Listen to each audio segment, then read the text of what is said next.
সুবহানাল্লাহ ওয়ালহামদুলিল্লাহ লা ইলাহা ইল্লাল্লাহ সুবহানাল্লাহ ওয়ালহামদুলিল্লাহ লা ইলাহা ইল্লাল্লাহ লা ইলাহা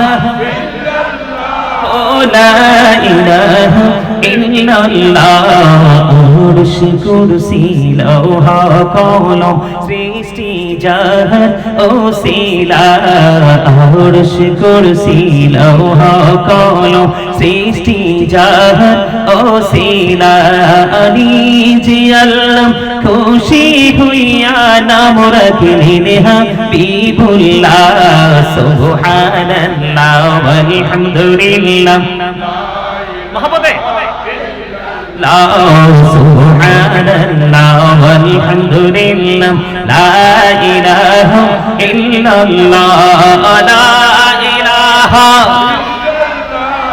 লা ইলাহা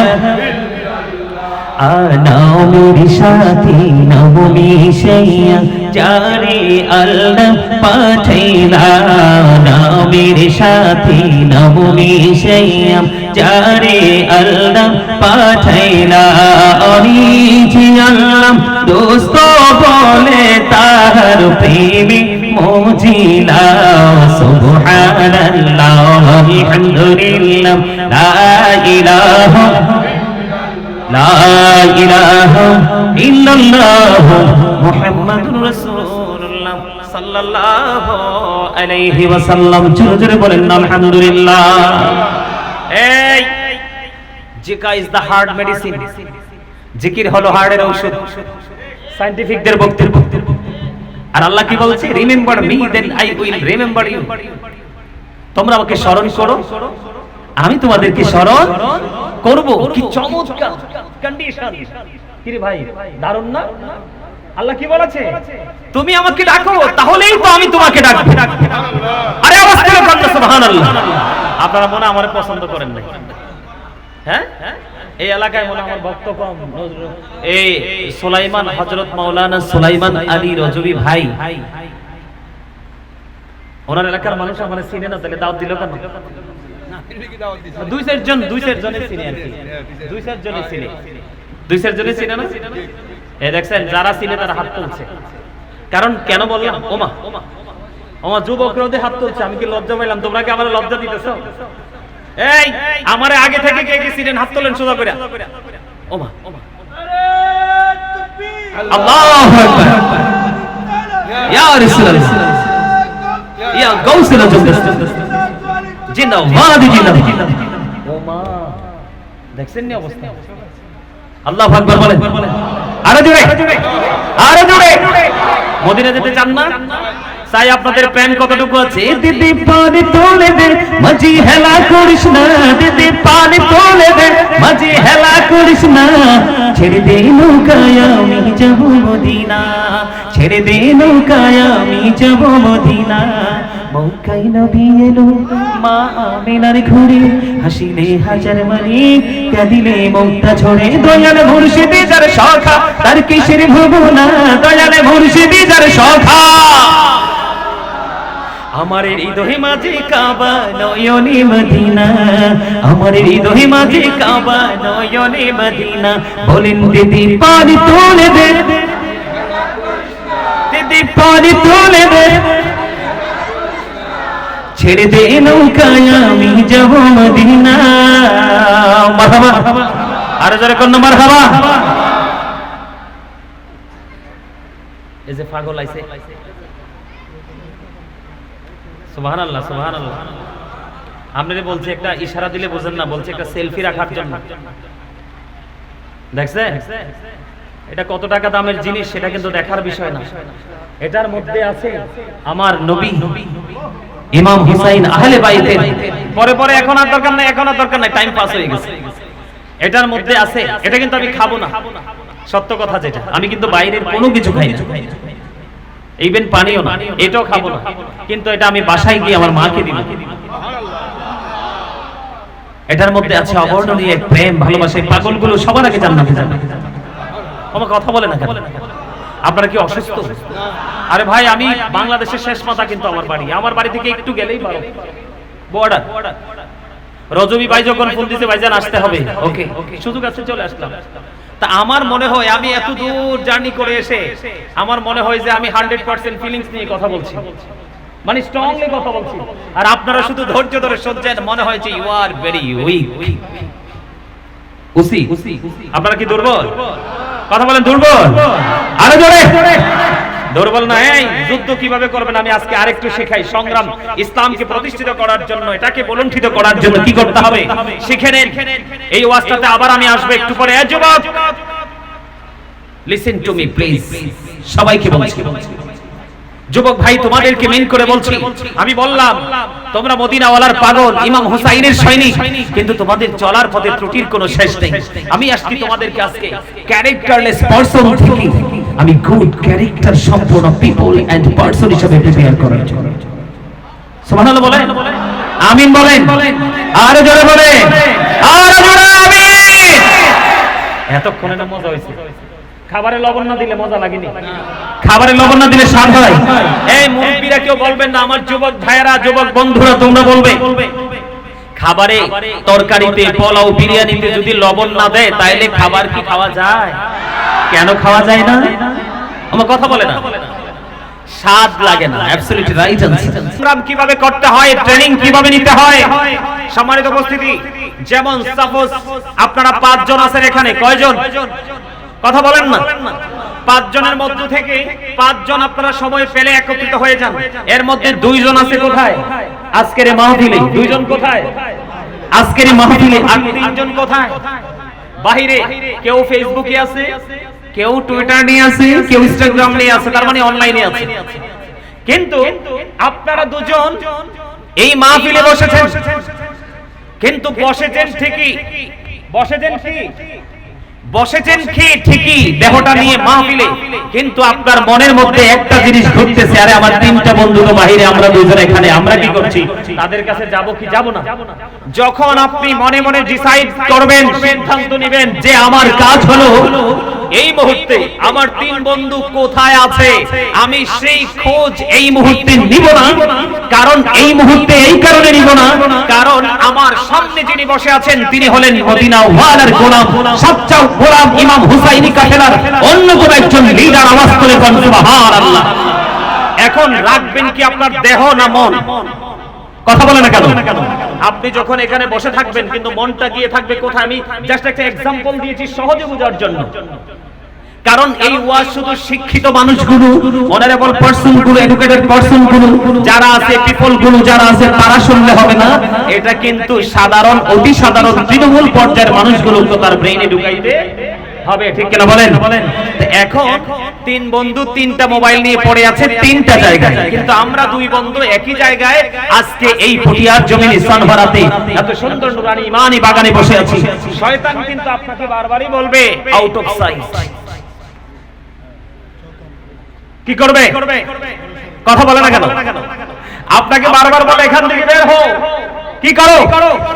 এখান থেকে বের হও। কারণ আল্লাহ রাব্বুল আলামিন বলেছে, যিনি জিনা করে, যিনি ব্যভিচার করে, যিনি মদ খায়, যিনি জুয়া খেলে, যিনি ক্যারেক্টারলেস পারসন হিসেবে গোটা জাতির কাছে নিজেকে প্রিপেয়ার করে ফেলেছে, সেই ব্যক্তির কাছে শয়তান একবারও যাবে না। সেই শয়তান প্রাউড ফিল করে, কারণ তাকে তো আমি বায়াত করিয়ে দিয়েছি। নাউজুবিল্লাহ বলেন, আর জোরে বলেন। কারণ তার জন্য আমার কোন ইনস্ট্রাকশন প্রয়োজন নেই, আমার তার জন্য ওই ব্যক্তির জন্য ইনস্ট্রাকশন প্রয়োজন যেই ব্যক্তি আজকে সানহারার জমিনে মাহফিলে বসেছে।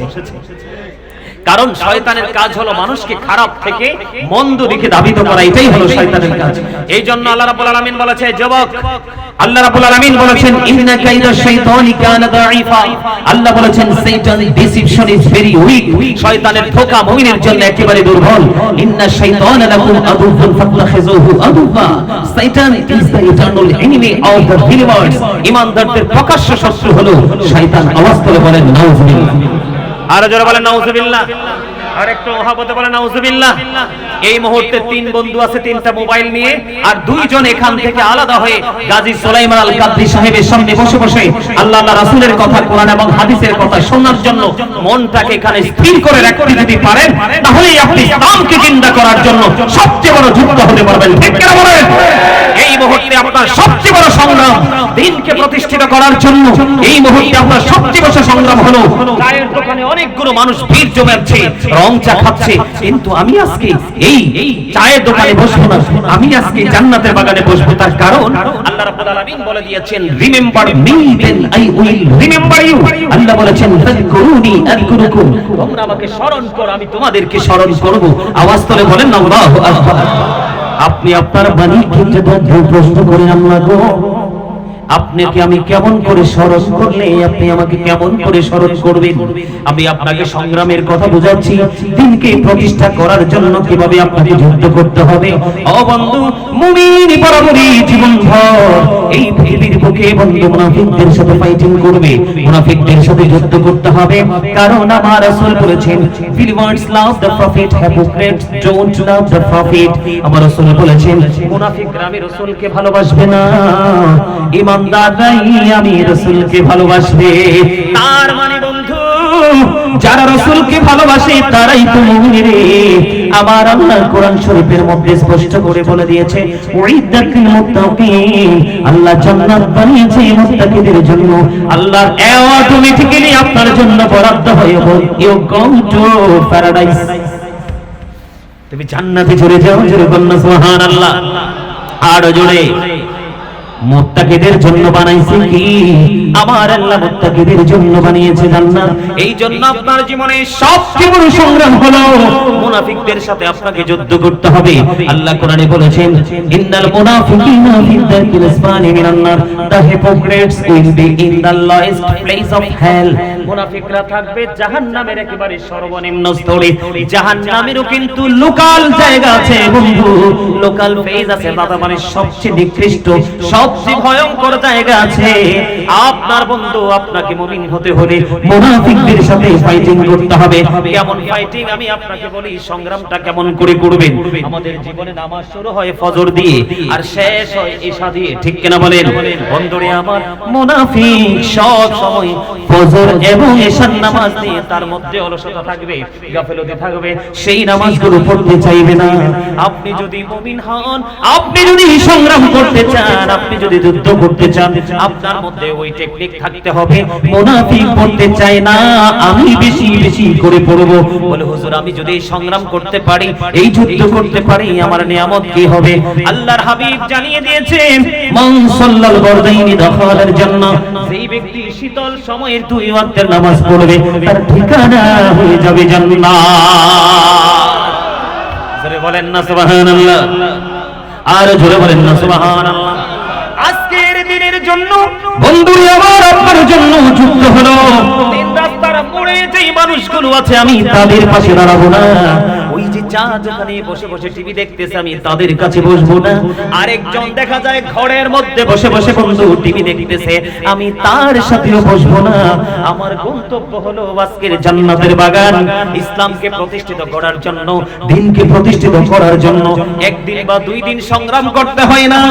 সময় বুঝে বুঝে, কাল বুঝে বুঝে, টাইম বুঝে বুঝে, ও বন্ধু কোন কাজ আছে কন্টিনিউয়াসলি করা যায় পবিত্রতা নিয়ে, ওইভাবে সংগ্রাম করতে হবে। আজকের জন্য সংগ্রাম হলো সকল কিছুকে উপেক্ষা করে জান্নাতের বাগানে আসবো। আপনি যদি জান্নাতের বাগানে আসতে পারেন, আর আপনারা যারা এই মুহূর্তে চলে এসেছেন, আপনারা এমনিতেই বিজয়ী যোদ্ধা, বিজয়ী সংগ্রামী। জোরে জোরে কন্যা সুবহানাল্লাহ। বলে হুজুর, আপনি কি আমাদেরকে খুশি করছেন? না না না, এমন জান্নাতের বাগানে বসে নিজে নিজে আপন মনে কোনো কথা বলা যায় না, আল্লাহ আল্লাহ আল্লাহর হাবিবের কথা ছাড়া বন্ধু। বলে হুজুর, আমরা কেমন করে বিজয়ী হলাম, আমরা কেমন করে সংগ্রামী হলাম? আপনারা সফল সংগ্রামী। তার কারণ হলো বন্ধু, আশেপাশে অনেক মানুষ আছে, তারা মাহফিলে আসেনি এবং আসবেও না। তারা বন্ধু শয়তানের ধোঁকায় পড়ে পথভ্রষ্ট হয়ে গেল। আর আপনারা, শয়তান যখন আপনাকে রাস্তা আটকে দিয়েছিল, গতি রোধ করে দিয়েছিল, আপনি শয়তানকে আপনার আত্মার পাওয়ার দিয়ে ধাক্কা মেরে তাকে ফেলে দিয়ে আপনি জান্নাতের বাগানে চলে এসেছেন। এটা কি আপনি বলেন সংগ্রাম এবং যুদ্ধ কিনা? কথা বলে না কেন? আপনার দেহের যুদ্ধ করার সংগ্রাম এখন আর নাই, আসেনি? দেহের যুদ্ধের জায়গা কি আছে বাংলাদেশে? আছে। এখন দেহের যুদ্ধের জায়গা নেই। আপনার আমার যত যুদ্ধ হবে সব আত্মা দিয়ে। কথা বলে না কেন? যার আত্মাটা পাওয়ারফুল সে আযান দিলে হাইয়া আলাস সালাহ বললে চলে যাবে মসজিদে। ওই দিনকে প্রতিষ্ঠিত করার জন্য ওই মুহূর্তে এটা হলো তার বড় সংগ্রাম, ঠিক কিনা বলেন? এটা হলো তার যুদ্ধ। কারণ আশেপাশে ঘরে ঘরে অনেক যুবক আছে, আপনারা দেখবেন এই যুগের মধ্যে দেখবেন যুবকরা নামাজ পড়তে যায় খুব কম। দেখবেন যুবকদেরকে খুঁজে পাওয়া যায় না, কিন্তু পুরা মানুষ হাঁটতেও পারে না, তিনি কিন্তু সোজাসুজি চলে যায় জান্নাতের বাগানে নামাজ পড়ার জন্য। ওযু ভালোভাবে করতে পারে না, এই জন্য আপনার সংগ্রামটা সময় বুঝে বুঝে বন্ধু করতে হবে। বলে হুজুর আজকে যে সংগ্রামটা আমি করলাম সব কিছু ছেড়ে দিয়ে, আরামের ঘুমকে ছেড়ে দিয়ে আমি জান্নাতের বাগানে চলে আসলাম। বন্ধু বুখারী শরীফের মধ্যে এসেছে অত্যন্ত মধুময় একটা হাদিস। হাদিসের রাবী হলেন হযরত আবু হুরায়রা রাদিয়াল্লাহু তাআলা আনহু। আপনি যখন যুদ্ধ করবেন, আপনি যুদ্ধ করলে কেমন করে আপনি বেনিফিশিয়ারি হবেন আমার দিকে তাকান বন্ধু। আপনাকে এই কাজটার জন্য অত্যন্ত মধুময় কাজ হলো, নিয়ামত হলো। আমার রাসূল বললেন কেউ যদি আপনি আল্লাহকে একা একা ডাকে, আল্লাহ আল্লাহর ওই বান্দাকে একা একা স্মরণ করে। সুবহানাল্লাহ বলেন না কেন? এটা বন্ধু আমার কথা নয়, রাসূল বলে দিয়েছে। আমার দিকে তাকান বন্ধু, আজকে জান্নাতের বাগানে আসার জন্য 1 বিঘা রাস্তা অতিক্রম করেছেন। আমার রাসূল বললেন আমার আল্লাহ জানিয়ে দিলেন হাবিব গো, আমার বান্দাগুলোকে জানিয়ে দেন, আপনার পাগল উম্মতগুলোকে আপনি জানিয়ে দেন। ও পটিয়াসন হোরার মানুষ, আমার ভাই আমার বাবা গো, হৃদয়ের জানালা খুলে সবাই মনে শোনো বন্ধু। ও যুবক ভাইরা, আমার হৃদয় জুড়ে যত ভয়, আমার হৃদয় জুড়ে যত কম্পন, আমার হৃদয় জুড়ে যত আতঙ্ক, সব কিছু বন্ধু তোমরা যুবকদেরকে নিয়ে। কারণ এই মুহূর্তে আরেকটা বড় সংগ্রাম আপনাদের জন্য, আরেকটা বড় সংগ্রাম হলো এই মুহূর্তে দিনকে প্রতিষ্ঠিত করার জন্য। এই মুহূর্তে সবচেয়ে বড় সংগ্রাম এই মুহূর্তে বন্ধু আপনার হলো এই অ্যান্ড্রয়েড সেট থেকে নিজেকে দূরে রাখা। আমি আপনাকে বলি, আমি আস্তে আস্তে করে আসবো বন্ধুরে আমার, এটা থেকে যদি আপনি বেঁচে থাকতে পারেন তাহলে আপনি ওই ইসলামকে দিনকে প্রতিষ্ঠিত করার জন্য আপনি এই সংগ্রামী, আপনি সর্বশেষ আমি বলবো অল দ্য বেস্ট পারসন হিসেবে আপনি প্রিপেয়ার হবেন। তার কারণ হলো বন্ধু এই মোবাইল এমন একটা ক্যারেক্টারলেস বস্তু, আপনি মোবাইলের দিকে তাকাইলে ও বন্ধু নোংরামি ছাড়া আর কিছুই খুঁজে পাওয়া যায় না। কথা বলেন না কেন? আমি এই দিকে আসবো একটু পরে। তার আগে আজকে যে যুদ্ধ করেছেন, সংগ্রাম করেছেন ও বন্ধু দিনকে প্রতিষ্ঠিত করার জন্য, এটা থেকে আপনি কতটুকু নিয়ামত পাবেন রাসূল জানিয়ে দিয়েছেন। কেউ যদি 1 বিঘা পরিমাণ সমপরিমাণ জায়গায় গিয়ে এসে আল্লাহর জিকির করতে করতে রে, আমার রাসূল জানিয়ে দিয়েছেন আল্লাহ ওই বান্দার দিকে গজ পরিমাণে গিয়ে আসে। ওয়াজ বুঝেন না? ওয়াজ বুঝেন না? আরেকটা সংগ্রাম হলো কি, আপনি জবানের হক আদায় করতে হবে। কি করতে হবে? জবানের হক আদায় করতে হবে। এই জান্নাতের বাগানে আমরা যারা আসছি, আমরা আজকে জান্নাতের বাগানে আমাদের প্রথম নিয়ামত হলো সুবহানাল্লাহ। কারণ রাসূল বলছে তোমরা যখন জান্নাতের বাগানে যাও তখন জান্নাতের বাগান থেকে জান্নাতি ফল খেয়ে নাও।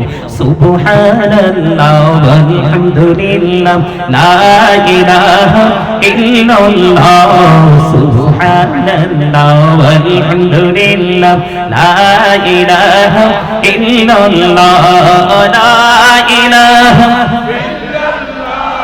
লা ইলাহা ইল্লাল্লাহ।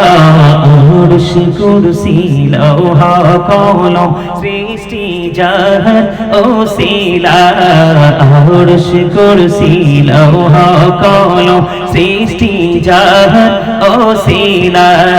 নিজে আল্লাহ খুশি হইয়া নাম রাখলেন হাবিবুল্লাহ, সুবহানাল্লাহ ওয়ালহামদুলিল্লাহ। মহব্বতে লা সুবহানাল্লাহ ওয়ালহামদুলিল্লাহ লা ইলাহা ইল্লাল্লাহ, লা ইলাহা লা ইলাহা।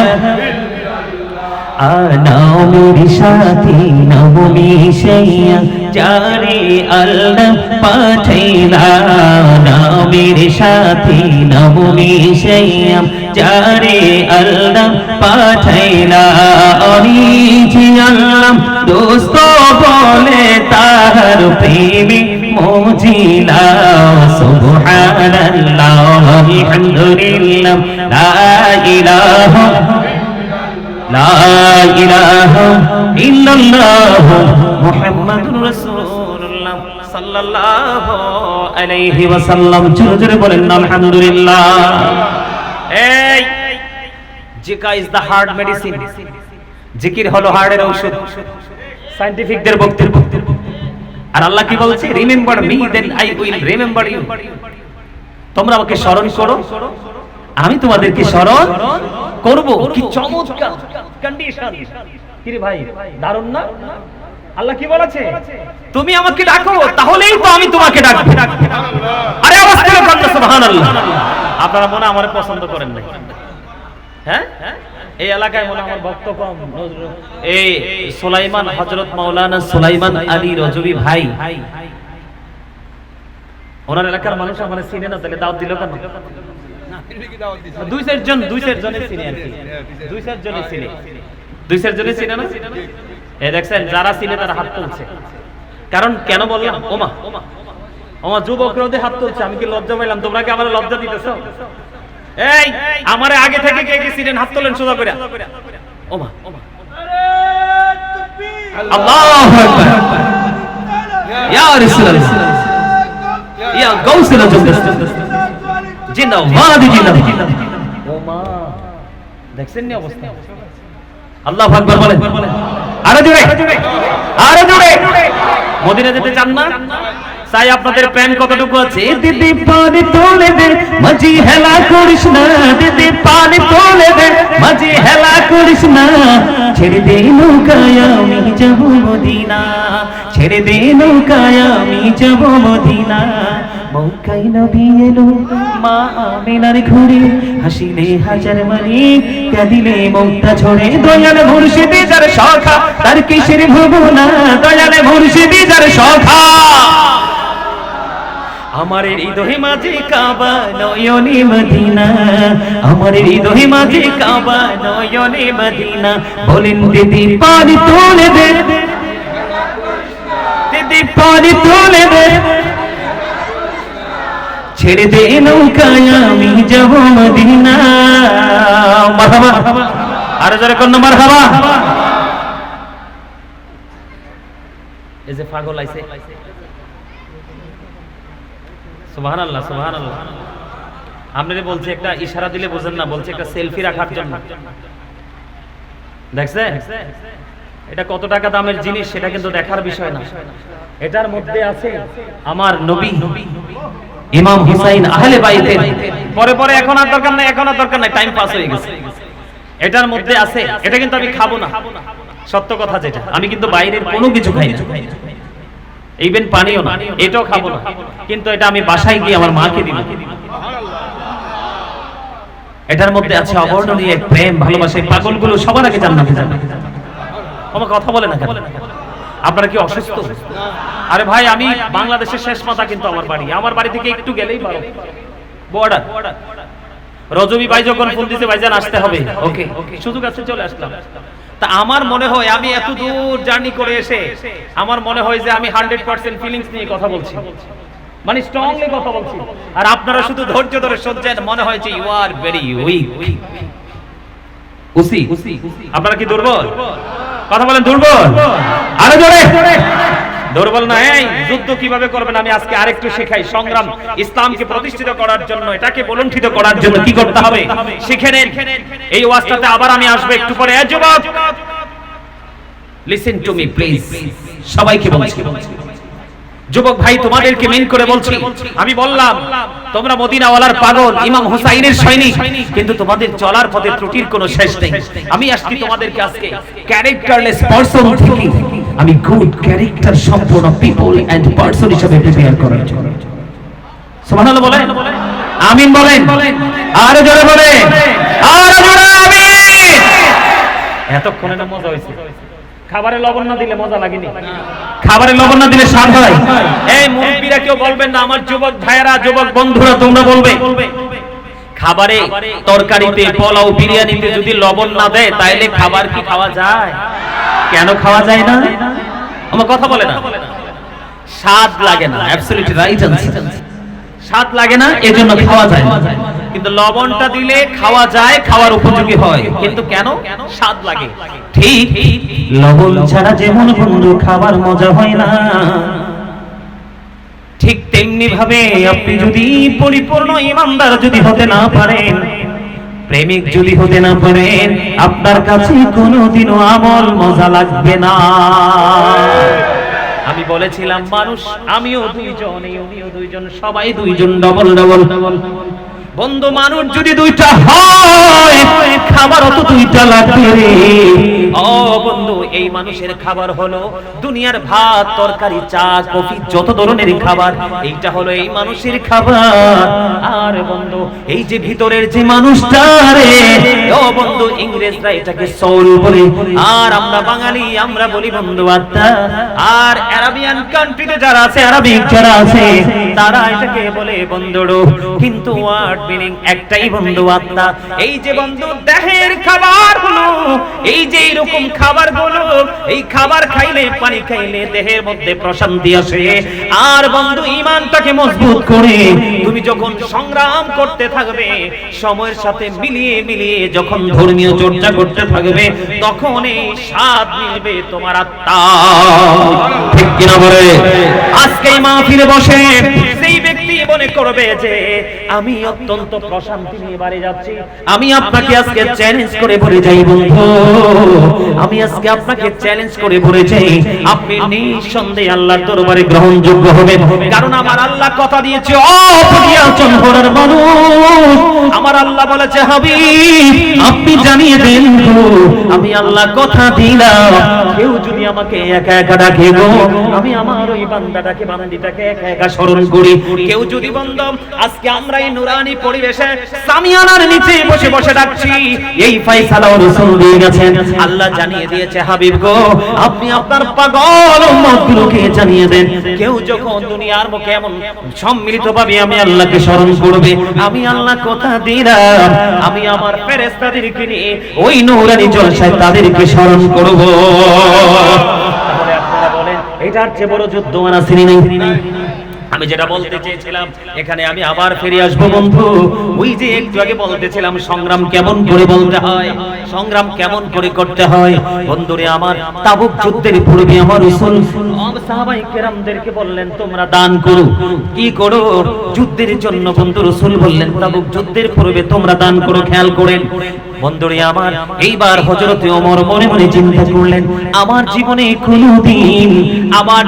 কোনোদিন কোনো সময় কোনো কাজের মাধ্যমে আমি আবু বকরকে কোনোদিন আমি হারাইতে পারি নাই, আবু বকরকে আমি কোনোদিন ওভারটেক করতে পারি নাই, ওনাকে, ওনার অগ্রগতিটাকে আমি কোনোদিন রোধ করতে পারিনি। আজকে যে তোমার রাসূল বলেছেন তাবুক যুদ্ধের পূর্বে দান করার জন্য, আমার কাছে সুযোগ আছে গো, আমি দান করে দিব, দান করে দিব। আজকে শুধু দান করব না, আমি আমার এই দানের মাধ্যমে আজকে আমি আবু বকরকে হারিয়ে দিব। জোরে জোরে করুন একবার সুবহানাল্লাহ। এটা কি সংগ্রাম না? এটা কি যুদ্ধ না? কথা বলেন, আরো জোরে বলেন, এটা কি যুদ্ধ নয়? ওমর বললেন, আজকে তো আমার কাছে ভালো সম্পদ আছে, ভালো মাল আছে রে, ভালো দৌলত আছে রে, আমি কি করব? আমি আজকে দান করে দিব, দানের মাধ্যমে আমি আবু বকরকে হারিয়ে দিব। ও বন্ধু, যেমন বললেন তেমন। এবার ওমর তার দৌলত, তার মাল, তার সম্পদ ছিল, ওই সম্পদ তিনি নিয়ে আমার রাসূলের দরবারে হাজির হয়ে গেলেন। রাসূলের দরবারে যখন হাজির হয়ে গেল, ও বন্ধু, আমার রাসূলের কাছে যখন হাজির হয়ে গেল, এবার বন্ধু আমার রাসূল আবু বকর ওমরকে ডাক দিলেন, ওমর গো, আপনি বলে দেন আপনার কি খবর গো ওমর। ওমর একটা ডাক দিয়ে বললেন, ইয়া রাসূলুল্লাহ, ইয়া হাবিব আল্লাহ, নবী গো, আমার যে সম্পদ ছিল, আমার যে দৌলত ছিল, আমার যে মাল ছিল, নবী গো, এই সম্পদটাকে আমি অর্ধাংশ আপনার জন্য নিয়ে এসেছি গো। ও বন্ধু, ওমরের ফয়সালা হয়ে গেল। এবার আবু বকরের ফয়সালা হলো। আবু বকর ধীরে ধীরে নবীজি ডাকলেন, আবু বকর গো, আপনি কি কতটুকু কি করেছেন আমি জানতে চাই গো আবু বকর। এবার আবু বকর একটা ডাক দিয়ে বললেন, ইয়া রাসূলুল্লাহ, ইয়া হাবিবাল্লাহ, নবী গো, ও ও প্রাণের নবী গো, আমার যতটুকু সম্পদ ছিল আমি সবটুকু নিয়ে এসেছি গো নবী।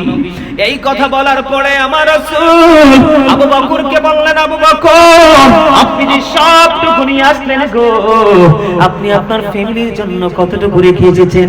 আবু বকর একটা ডাক দিয়ে বললেন, নবী, নবী গো, প্রাণের রাসূল গো, আমি আমার ফ্যামিলি পরিবারের জন্য আল্লাহ এবং আল্লাহ রাসূলকে রেখে এসেছি। জোরে জোরে কন্যা সুবহানাল্লাহ, আর জোরে বলেন না সুবহানাল্লাহ। ও পটিয়া সানহরার যুবক, আমি আমার ভাই, আমার বাবা গো, আমি আমার মা বোনদেরকে ডেকে ডেকে বলছি গো, হৃদয় উজাড় করে শোনো, দিনকে প্রতিষ্ঠিত করার জন্য কেমন করে সংগ্রাম করতে হয় রে। ও বন্ধু, আবু বকর ওমর এমন একজন নবীর প্রেমিক, আমি ওনাদেরকে নিয়ে একটা প্রেমময় গজল লিখেছি, একটু কি গাইয়া শোনাবো? আপনারা শুনতে রাজি আছেন নি? আরো জোরে বলেন, গাইবো। নবীজি কেমন করে বলু তোমায় দেখি, বলিন নবীজি কেমন করে বলু তোমায় দেখি। ভাল লাগে না? এটা আমার লেখা, আমার সুর। আমি আবু বকর এবং ওমরের সংগ্রাম, যুদ্ধ, প্রেম দেখে আমি গজলটা লিখেছিলাম নিঝুম রজনীতে। গাইবো একটু, বেশি কিন্তু গাইবো না, পুরোটা অনলাইনে গাওয়া আছে। আবার অল্প সময়ের মধ্যে আমি বারবারই বলে থাকি, কিন্তু কাজটা করার সুযোগ পাই না। আমার আবার আজকে আসার সময় আমার ছেলের সাথে কথা বললাম, আমার আবার এই হয়তোবা এই কয়েক মাসের মধ্যে আমার এই লেখা গজল ইসলামী সঙ্গীতগুলোর বই হয়তোবা প্রকাশ হয়ে যাবে ইনশাআল্লাহ। সবাই একটু দোয়া করবেন, আমিন বলেন। আরো জোরে বলেন। আপনি একটু কথাগুলো শোনেন, আমি কিভাবে লিখেছি তাদের প্রেম দেখেন। আমি তো নবীকে দেখিনি, তা আমার যে অনুভূতি সেটা নিয়ে আমি লিখলাম। এই সাবন কেউ স্টেজে চা দিতে পারবেন না। আবার আমার সাথে রাগ হবে, এটা দিচ্ছি আপনি গাই ফেলেন, এটা তো নষ্ট করা যাবে না। হ্যাঁ, খেয়ে ফেলেন, কিন্তু সেকেন্ড টাইম থেকে কাউকে চা দেওয়া যাবে না, কারণ এটা রুহিকে খাবার দেওয়ার জায়গা, দেহ কেন? কথা বলে না কেন? এটা কি দেহের খোরাকের জন্য আসছেন না রুহে? এই আত্মার যুদ্ধ হলো সবচেয়ে বড় যুদ্ধ। আপনি যদি আত্মা দিয়ে যুদ্ধ করেন, আপনি দেখবেন আগামী কালকে থেকে আপনার এই পটিয়া সানরা হয়ে যাবে এই পুরো এলাকার মধ্যে মডেল। মানুষ বলবে দিনের শিক্ষা নিতে হলে ওই পটিয়া সানরা পেছনে চলে। কারণ এরা ইসলামকে প্রতিষ্ঠিত করার জন্য কেমন করে যুদ্ধ করতে হয় ওরা এটা জানে। বলে হুজুর খাবার সময় খাবো না? হ্যাঁ, খাবারের সময় অবশ্যই খাবো না। কথা বলেন। আমি যদি এখন চায়ের কাপটা হাতে নিই, 10 জন হইলো আমার দিকে তাকাবে। কেন? তার মানসিকতা চা খাওয়ার জন্য নয়, তার মানসিকতাটা কিছু সময়ের জন্য হলো স্লো হয়ে যাবে, স্পিডটা কমে যাবে, ঠিক না বলেন? এই জন্য আমার সামনে কেউ চা খাইতে দেই না। চা খাবেন, একটু ছুটি দিলাম, বের হয়ে যায় খাই আসেন, কিন্তু এখানে নয়। রাগ হয়ে না, কেউ খারাপ লাগতে পারে। নবীজি কেমন করে বলু তোমায় দেখি, আছো তুমি ওই মদিনায়, আছো তুমি ওই মদিনায়, সঙ্গে নিয়ে দুই প্রেমিক সাথী, কেমন করে বলো তোমায় দেখি। বলেন না, নবীজি কেমন করে বলো তোমায় দেখি, বলেন নবীজি, বলেন না সবাই। আছো তুমি ওই মদিনায়, আছো তুমি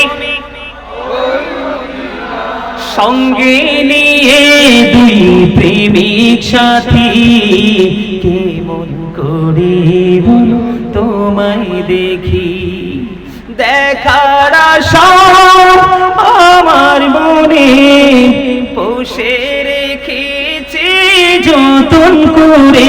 বলেন, দেখার আশা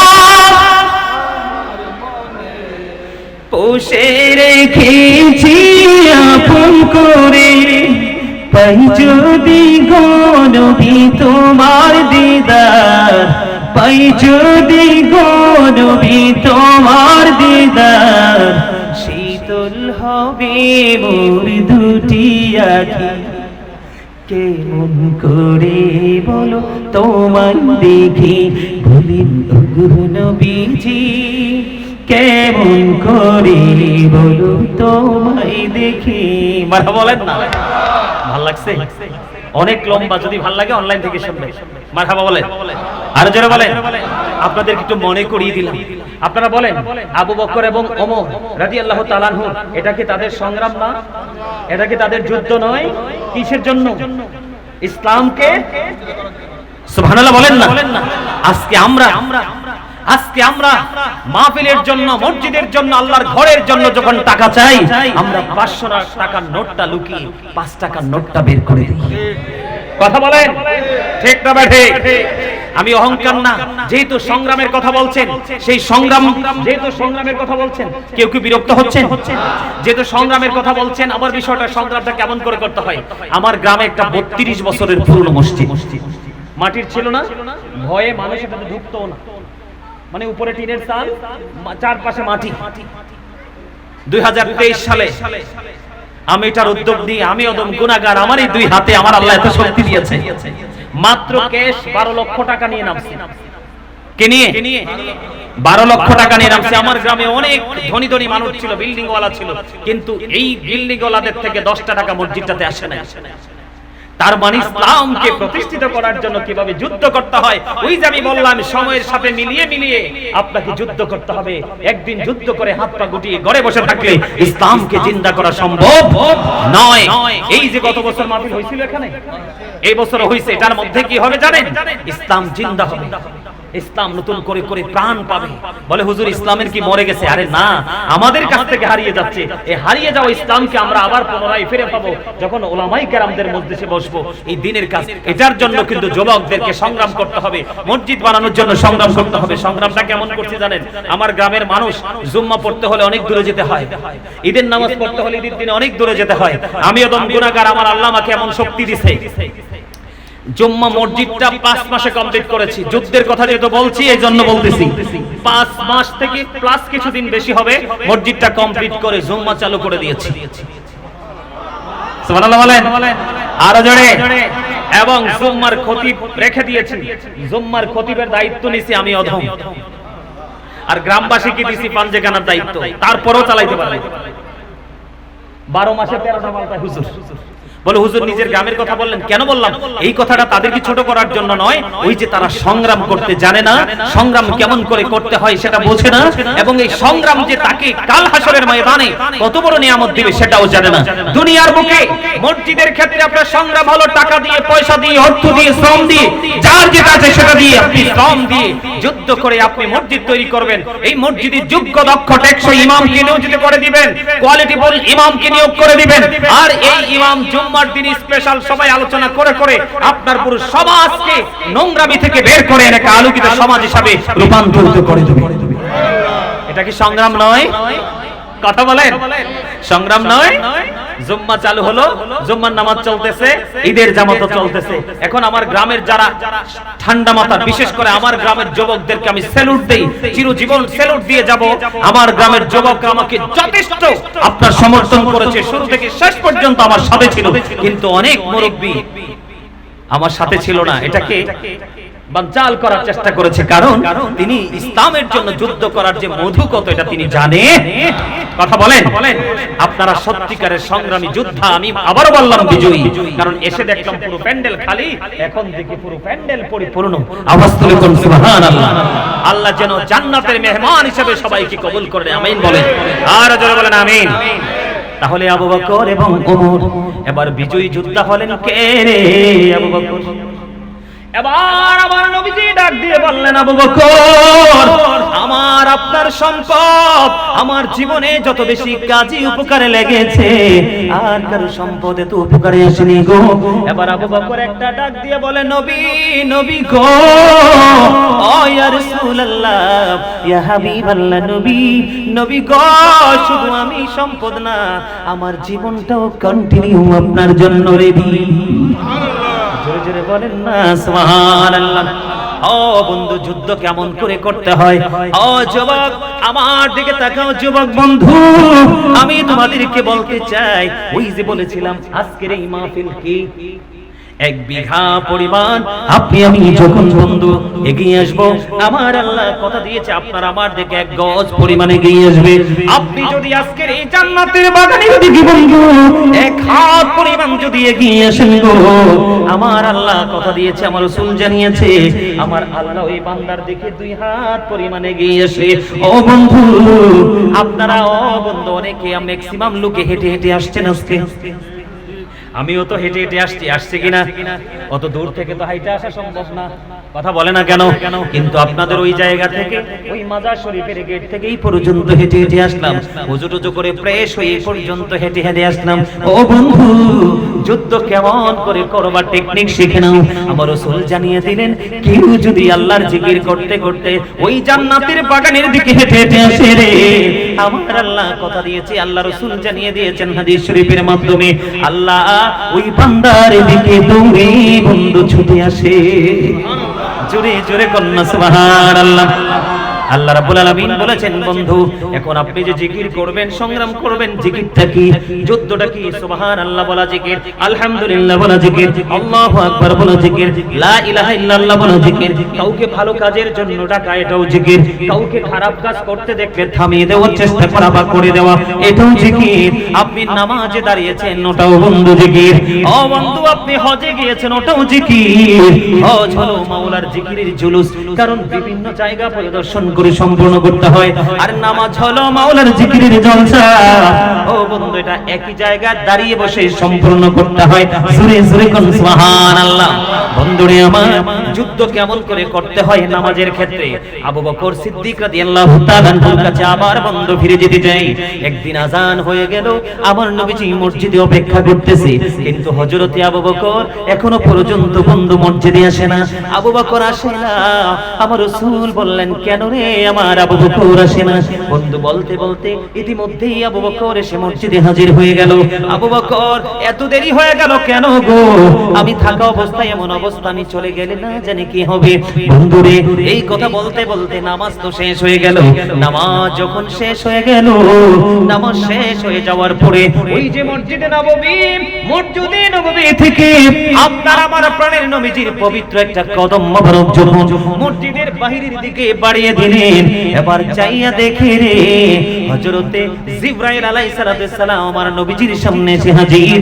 তাও জিবরাইলের অঙ্গে দেখা যায় খেজুর পাতার পোশাক। জোরে জোরে কন্যা একবার সুবহানাল্লাহ, আর জোরে বলেন না সুবহানাল্লাহ। এবার যখন খেজুর পাতার পোশাক দেখতে পাইলেন বন্ধু, এবার জিবরাইলকে প্রশ্ন করলেন, ও ভাই জিবরাইল, আপনার পরনে আজকে কেন গো ব্যতিক্রমী খেজুর পাতার পোশাক দেখা যায়? এবার আবু বকর সিদ্দিক রাদিয়াল্লাহু তাআলা আনহুকে মেন করে জিবরাইল বললেন, ও গো নবী আপনি চেয়ে দেখেন গো, ও নবী গো আপনি চাইয়া দেখেন, আপনার আবু বকরের পরনেও খেজুর পাতার পোশাক। জোরে জোরে কন্যা সুবহানাল্লাহ। এই যুবক, এই যুবক হৃদয় খুলে শুনো, আমরা কেন ভালো মানুষ হতে পারিনি? কারণ ভালো মানুষ হওয়ার জন্য যে মূল জায়গাটা প্রয়োজন, এই জায়গাটাকে আমরা শক্ত করে ধরতে পারি নাই। তার মানে এই জায়গায় যুদ্ধটা, সংগ্রামটা ভালো করে করতে পারি নাই। আবু বকর থেকে ট্রেনিং নিয়ে নাও বন্ধু। আবু বকর ইসলামের জন্য দান করতে করতে করতে করতে তিনি একেবারে দুস্থ হয়ে গেলেন। সুবহানাল্লাহ বলবেন না? একেবারে দুস্থ হয়ে গেল বন্ধু। এবার তিনি নামাজ পড়তে যে যাবে, নামাজ পড়ার কিন্তু একটা কন্ডিশন আছে না নাই বলেন? কথা বলে না কেন? আরো জোরে বলেন। পোশাকের একটা শর্ত আছে না নাই? বন্ধু আজকে আবু বকর নামাজ পড়তে যাবে রে, ওই নামাজ পড়ার জন্য যে পোশাকটা প্রয়োজন, ওই পোশাক আবু বকরের কেনার মতো সামর্থ্য নেই, হারিয়ে ফেলেছে, সর্বশেষ দিয়ে দিয়েছে। ও বন্ধু দিনের জন্য নবীজির কদমে বিলিয়ে দিলেন। এবার বন্ধু তিনি কি করলেন? আযান তো হয়ে গেছে, নামাজ তো পড়তে হবে রে, নামাজ তো ছাড়া যাবে না। নবীজি ওই মসজিদে নববীতে, এবার আবু বকর সিদ্দিক রাদিয়াল্লাহু তাআলা তিনি কি করলেন? গোনার মধ্যে যে ছোট্ট জামা ছিল, ওই জামার সাথে খেজুরের বালিশের গিলাপ তিনি জোড়া লাগালেন। আর জোড়া লাগাইতে গিয়ে বন্ধু খেজুর কাঠাকে সুই হিসাবে আর খেজুর পাতাকে সুতা হিসাবে তিনি ব্যবহার করলেন।